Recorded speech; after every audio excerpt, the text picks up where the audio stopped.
নমস্কাৰ যিসকল মানুহে এতিয়ালৈকে জন্মৰ প্ৰমাণপত্ৰ বনোৱা নাই সেই সকল মানুহে ভিডিঅ'টোত ক্লিক কৰিছে যদি অনুগ্ৰহ কৰি ভিডিঅ'টো স্কিপ নকৰি প্ৰথমৰ পৰা শেষলৈ চাই থাকিব কিয়নো এইটো ভিডিঅ'ৰ মাজত আপোনালোকক জনাই দিম যে যিসকল মানুহে এতিয়ালৈকে জন্মৰ প্ৰমাণপত্ৰ বনোৱা নাই সেই সকল মানুহে কেনেকৈ বনাব পাৰিব জন্মৰ প্ৰমাণপত্ৰ লগতে কি প্ৰমাণপত্ৰৰ প্ৰয়োজন হ'ব জন্মৰ প্ৰমাণপত্ৰ বনাবলৈ হেও এইটো ভিডিঅ'ৰ মাজতে আপোনালোকক জনাই দিম অনুগ্ৰহ কৰি ভিডিঅ'টোত ক্লিক কৰিছে যদি ভিডিঅ'টো স্কিপ নকৰি প্ৰথমৰ পৰা শেষলৈ চাই থাকিব লগতে মোৰ চেনেলত নতুন হলে প্লিজ চেনেলটো সাবস্ক্ৰাইব কৰি মোৰ লগত থাকিব এনেকুৱা নতুন ভিডিঅ' সকলোতকৈ আগত পাবলৈ তো বলক ভিডিঅ'টো আৰম্ভ কৰি এতিয়া আমি জানি লওঁ যে জন্মৰ প্ৰমাণপত্ৰ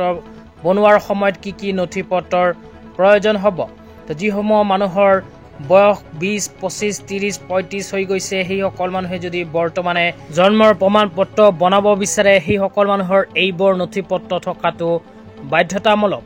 1 নম্বৰত কোৱা হৈছে আধাৰ কাৰ্ড পিতৃ আৰু মাতৃৰ আধাৰ কাৰ্ড থাকিব লাগিব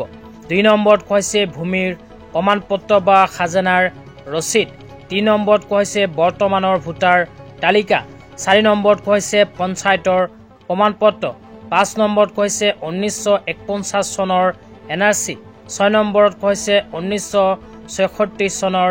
সাৰ্টিফাইড কপি ভোটাৰ লিষ্টৰ 7 নম্বৰত কৈছে ডক্টৰৰ প্ৰমাণপত্ৰ 8 নম্বৰত কৈছে আদালতৰ শপতনামা বা এফিডেভিট 9 নম্বৰত কৈছে স্কুলৰ প্ৰমাণপত্ৰ তো যিসকল মানুহে এতিয়ালৈকে জন্মৰ প্ৰমাণপত্ৰ বনোৱা নাই সেই সকল মানুহে এই কেইখন নথিপত্ৰৰ সহায়তে ডিচিৰ পাৰমিশন লৈ বনাব পাৰিব জন্মৰ প্ৰমাণপত্ৰ তো আপোনালোকে জন্মৰ প্ৰমাণপত্ৰ আবেদন কৰাৰ বাবে নিজৰ অঞ্চলৰ CSC চেণ্টাৰত গৈ